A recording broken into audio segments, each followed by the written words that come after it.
चिंतन श्री गुरुदेव दत्त. श्री स्वामी समर्थ. तुम्हा सर्वांचं आपल्या चॅनलमध्ये खूप खूप मनापासून स्वागत. लवकरच श्रावण महिन्याला सुरुवात होणार आहे. श्रावण महिना अतिशय पवित्र महिना आणि खरं तर संपूर्ण श्रावण महिन्यात आपल्याकडनं जास्त व्रतवैकल्य होतात, कारण तेव्हा कुठलीच अशी कमेंट्स नाही येत नाही मांसाहार केला जातो, मी नाही करणार.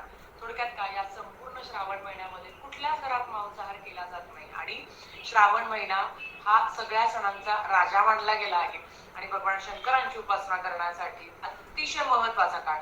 या संपूर्ण श्रावण महिन्याचा अवचित्त साधून आपण कुठल्या सेवा करायच्या आहे, कुठले पारायण आहे, की आपल्या संसारिक अडचणी, आपल्या संसारिक जबाबदाऱ्या पार पाडून आपण या सगळ्या सेवा करू शकतो. ते कुठल्या, तेच आपण आजच्या व्हिडिओमध्ये बघणार आहोत. चला व्हिडिओला सुरुवात करूया. सगळ्यात आधी आपण पारायणाने सुरुवात करूया.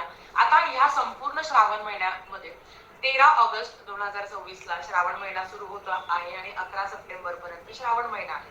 आता पहिला श्रावण सोमवार हा 17 ऑगस्टला आहे, दुसरा श्रावण सोमवार हा 24 ऑगस्टला आहे, तिसरा श्रावण सोमवार हा 31 ऑगस्टला आहे आणि चौथा श्रावण सोमवार हा 7 तारखेला आहे. 7 सप्टेंबरला चौथा श्रावणी सोमवार आलेला आहे.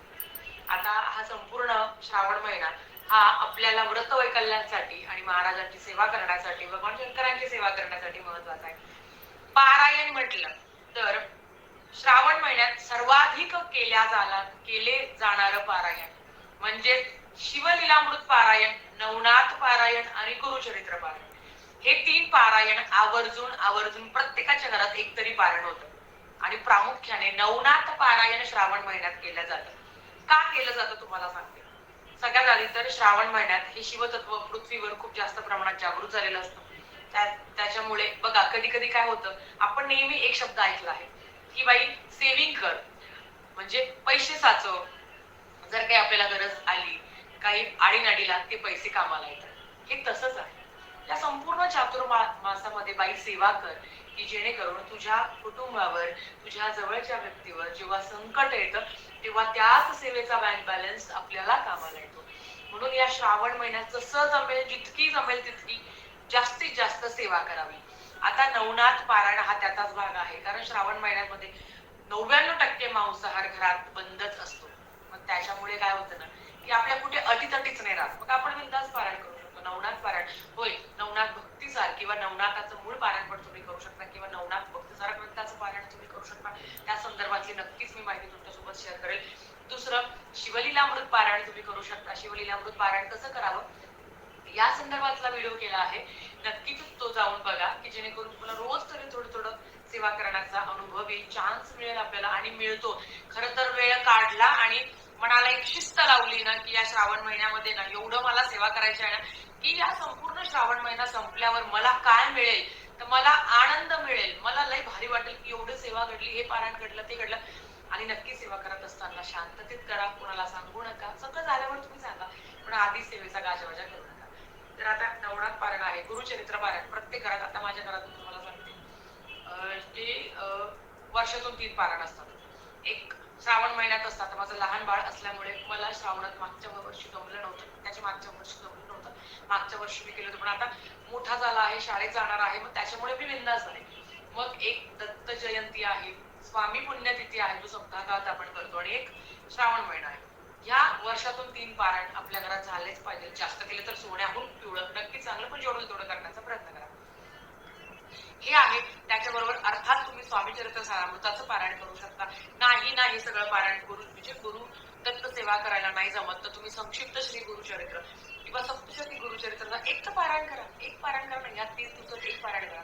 संक्षिप्त श्री गुरुचरित्र करा किंवा सप्तशती गुरुचरित्र सार करा तुमची. आता भगवान शंकरांची उपासना, रुद्राभिषेक.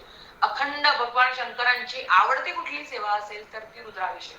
काय होतं तुम्हाला सांगते, एखाद्याला जेव्हा रुद्राभिषेकाची सेवा असते काही कारणासाठी, तेव्हा त्याच्याकडनं रुद्राभिषेक घडतो, किंवा श्रावण महिना किंवा महाशिवरात्रीलाच आपल्याकडनं रुद्राभिषेक घडतो. पण या संपूर्ण श्रावण महिन्यात काही नाही झालं तर भगवान शंकरांच्या शिवपिंडीवर अभिषेक करू रोज करावा. काही नाही, ओम नमः शिवाय, ओम नमः शिवाय, किंवा रोज रुद्राभिषेक करावा.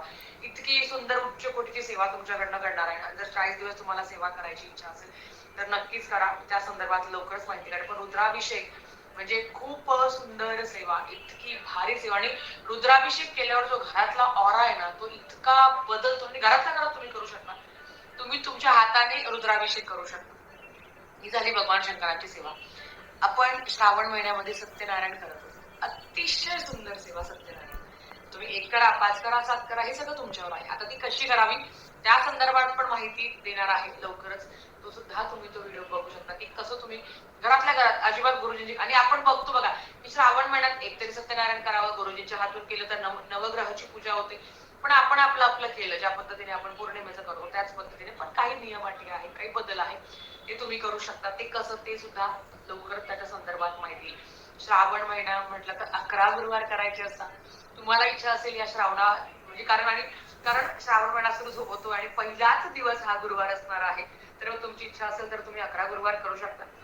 आणि त्याच्याच बरोबर वैभव लक्ष्मी व्रत मी पण करणार आहे. आपण एकत्र मिळून जेवढ्या जास्त सेवा जमेल तेवढ्या जास्त सेवा करण्याचा प्रयत्न करूया. तर वैभव लक्ष्मी व्रत आहे ताई. आम्ही 5 सोमवार पशुपती व्रत करू शकतो का या श्रावण महिन्यात? हो, करू शकता. पण एवढंच आहे ना की श्रावण महिन्यात जेव्हा तुम्ही श्रावण सोमवारचं व्रत वेगळं असतं, बरोबर.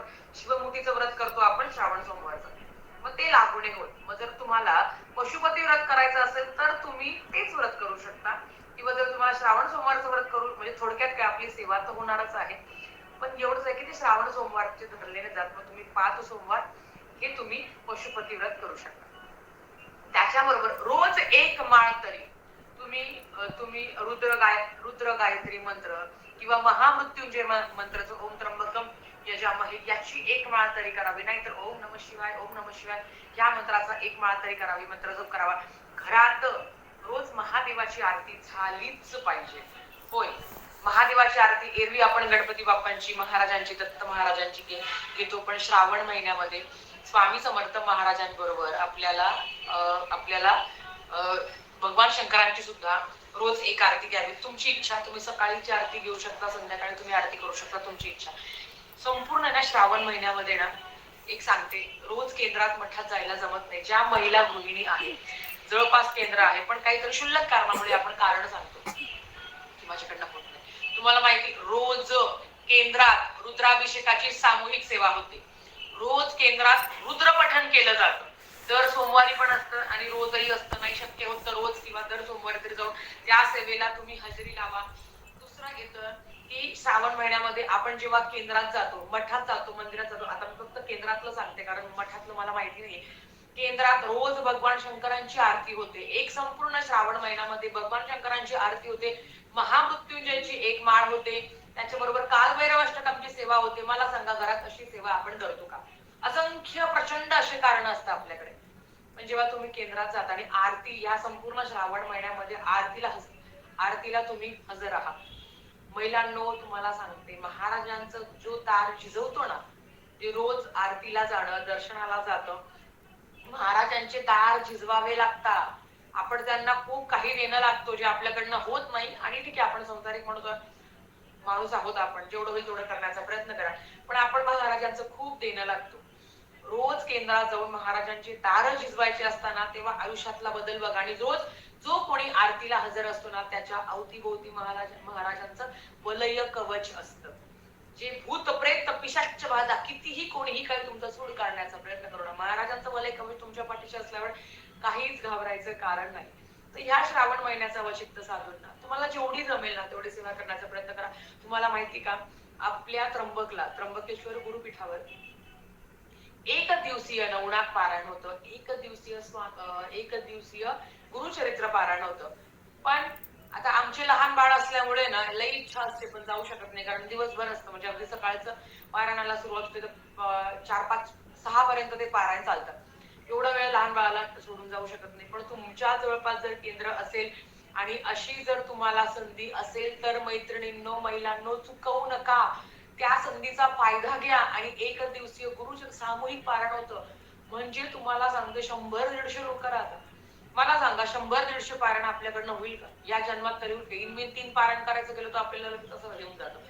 मी तुम्हाला का सांगते, कारण आमच्या अडचणीमुळे किंवा आमच्या त्रासामुळे आम्ही सेवा नाही करू शकत, पण तुम्हाला जर तो संधी आली ना मैत्रिणींनो, खरंच चुकवू नका. एक दिवसीय त्या सेवेला हजर राहा. खूप छान सेवा आहे ती, खूप सुंदर सेवा आहे ती. नक्की जर तुमचं नशीब असेल, करता करविता मालक आहे. आपण फक्त निमित्त मात्र असतो. पण आला वेळ तर ही सेवा चुकवू नका. रोज महाराजांच्या आरती बरोबर तुम्ही भगवान शंकरांची आरती घ्या. जवळपास मंदिर असेल तर तिथे जाऊन तुम्ही सेवा रुजू करू शकता. रुद्राभिषेक तुम्ही घरातच करू शकता. एकही पैसा खर्च न करता तुम्ही रुद्राभिषेक घरातल्या घरात करू शकता. या श्रावण महिन्याचं अवचित्त साधून जास्तीत जास्त सेवा करण्याचा प्रयत्न करा. कारण तुम्हाला सांगते, आयुष्यात अशा काहीतरी घटना घडतात, देव करून कोणी कोणाचं माहिती नाहीये, तेव्हा हीच सेवा कामाला येते. जीव तोडून सांगते, कारण अनुभव घेतला आहे की काहीतरी वाईट म्हणजे होता होता राहतं, तेव्हा आपली सेवा कामाला येते आणि आपला तो सेवेचा बँक बॅलन्स खूप लवकर कमी होऊन जातो. म्हणून ना, जेव्हा सणवार येतात आणि मुळात तर मांसाहार बंदच असणार आहे, तर घाबरायचं कारण नाही. पण आधीच एक सांगते, नवनाथ पारायण करणार असेल किंवा गुरुचरित्र असेल किंवा शिवलीलामृत असेल, मासिक धर्म बघा. कारण आपली धावपळ होते, घरात कोणी वाचणार नसतं आणि हे पारायण असं नाहीये की चला आता मासिक धर्म आला आणि 4 दिवस थांबले नाही. तुम्हाला हे पारायण पूर्ण करावंच लागतं. ते कसं करायचं, काय करायचं तुमच्या हातात असतं. ते 7 दिवस येतं, कोणी वाचायला नाही येत, घरातलं कोणी वाचू शकत नाही. मग अशा वेळेस आपली धांदळ उडते. त्यासाठी आपल्याला आपल्या तारखा माहिती आहे ना, तुम्ही कधीही पारायण करू शकता. बघा, गुरुचरित्र आहे, नवनाथ आहे, की तुमचं मन पवित्र आहे ना, तुम्ही कधीही गुरुचरित्र नवनाथ पारायण करू शकता. आणि ते करून घेणारे मालक आहेत, त्यांनी ठरवलं तर ते तुमच्याकडनं इतकी सेवा करून घेतील की तुम्हालाच कळणार नाही की महाराज एवढं सगळं तुम्ही माझ्याकडनं करून घेतलं. म्हणून सांगते की होईल सगळं छान. आपल्याला सगळ्यांना मिळून सेवा करायची आहे. जास्तीत जास्त सेवा महाराजांनी करून घ्यावी हीच महाराजांच्या प्रार्थना करते. आणि आजचा व्हिडिओ इथेच थांबवते. आवडला असेल तर लाईक, शेअर, सबस्क्राईब करा. भेटूया परत अशाच एका व्हिडिओसोबत. श्री स्वामी.